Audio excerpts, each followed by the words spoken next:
A very healthy good morning to you all. Welcome to your online class of moral value, and I am your moral value teacher. As you all know that our 3 chapters are almost completed, and now we are in chapter number 4, and the chapter number is 4th name is Hamaguchi. And a Hamaguchi name was for a great man who served the people by sacrificing his own life and his own property. Okay बच्चों, आज हम chapter number 4 में हैं. इस chapter का title जो हामागुची है वो एक बहुत ही महान व्यक्ति का नाम है जिसने अपनी लाइफ और अपनी प्रॉपर्टी की परवाह किए बिना लोगों की भलाई के लिए और लोगों को बचाने के लिए सेक्रीफाइस किया. सो let's start the chapter. Before starting the chapter, I want to tell you the moral of the chapter, and the moral is the only ones among you who will be truly happy.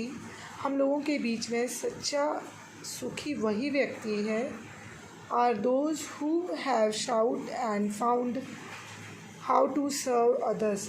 जो हमेशा दूसरों की सेवा करने का प्रयास करता है और हमेशा दूसरे की भलाई करने के लिए तत्पर रहता है, वही सबसे ज़्यादा सुखी और सच्चा व्यक्ति है. That is a moral. देखिए, long ago there lived a wise old man. Now story start. बहुत पहले की बात है. एक बहुत ही बुद्धिमान और वृद्ध व्यक्ति था या बूढ़ा व्यक्ति था जिसका नाम था Hamaguchi in the mountain village of Japan, जो कि जापान के एक पहाड़ी गांव में रहता था विद हिज ओनली ग्रैंडसन, अपने इकलौते पोते के साथ. They was simple farmers and poor. वो बहुत ही साधारण किसान थे और बहुत ही गरीब भी थे. Their entire wealth consisted of a small stretch of terraced field where they grew just enough paddy to meet their own needs. उनके पास एक छोटा सा खेत था, टेरेस सीढ़ी नुमा खेत. आपने देखा होगा ना, पहाड़ी क्षेत्रों में सीढ़ी नुमा खेत होते हैं. ये बहुत छोटा सा खेत था जिसमें केवल उनके खाने के लिए ही अनाज हो पाता था. ठीक है, अब देखिए, Hamaguchi and his grandson were contented with what they had and lived happily in their mountain village. Hamaguchi और जो उनका पोता था वो अपनी लाइफ से बिल्कुल सेटिस्फाइड थे और खुशी खुशी उस पहाड़ी गांव में रहते थे. Their small cottage on the top of the mountain overlooked the C.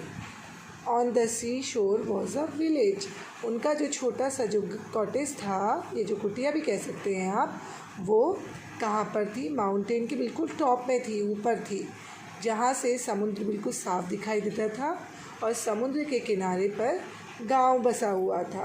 Between Hamaguchi's land and the village lay a whole stretch of paddy fields belonging to the villagers. और हामागुची के घर और गांव के बीच में गांव वालों का क्या था? गांव वालों की खेत और ज़मीनें थी जिसमें पैडी की खेती होती थी. ठीक है. Hamaguchi was honestly concern about the welfare of the villagers. हमेशा हामागुची को गांव वालों की भलाई की चिंता रहती थी. Everyone in the village looked upon him as a village elder and came to him in times of trouble. और सारे गांव वाले भी उन्हें एक बड़े और सयाने आदमी की तरह क्या देते थे? रिस्पेक्ट देते थे. और हमेशा जब भी परेशानी में होते थे तो उनके पास आते थे सलाह लेने. होता है ना, जो सीनियर सिटीजन होते हैं, हम उनकी हेल्प के लिए, उनके सजेशन के लिए हमेशा उनके पास आते हैं और हमें हमेशा अच्छे सजेशन मिलते हैं. Just like this. Every morning when it was still dark, Hamaguchi would come out on his cottage and stand in the open to see the environment around and make sure that nothing was wrong. हर सुबह जब थोड़ी बहुत darkness रहती थी बाहर, अच्छी तरह से सनरेज नहीं आई होती थी, मॉर्निंग का समय होता है ना, ज़्यादा डार्कनेस भी नहीं होती, ज़्यादा उजाला भी नहीं होता है ना, उस समय का जब वक्त होता था तो हामागुची क्या करते थे, अपने कॉटेज से बाहर आते थे और खड़े होकर चारों ओर पूरे वातावरण को देखते थे और जज करते थे कि सब कुछ सही है, कुछ गलत तो नहीं। He loved the cool morning breeze, उन्हें सुबह सुबह की ठंडी हवाएं बहुत पसंद थी। Blowing on the mountain side, जो कि पर्वतों से आती थी। And the sea knocking against the rocks far below, और जो समुद्र की जो लहरें हैं जो चट्टानों पे से टकराती थी, उन्हें देखना उन्हें बहुत पसंद था। Hamaguchi would enjoy the morning scene and stand there till the sun rose and there was light all around. Hamaguchi तब तक मॉर्निंग में बाहर खड़े होकर चारों ओर निहारते रहते थे तब तक कि सूरज की किरणें ना निकल आए और चारों ओर ब्राइटनेस और उजाला ना हो जाए। One early morning Hamaguchi stepped out of the cottage and looked around. एक सुबह हामागुची अपने कॉटेज से बाहर आए और उन्होंने चारों ओर देखा। On that day he was shocked to see the scene around. उस दिन जो हामागुची थे वो बहुत ही ज़्यादा शॉक हो गए जब उन्होंने चारों ओर का दृश्य देखा। He had never seen anything like that before. आज से पहले उन्होंने ऐसा सीन कभी नहीं देखा था। Children, I think that is enough for today. We will continue that story on the next video. Till then you have to read the part of this story and understood it. Then we will complete that story on the next video.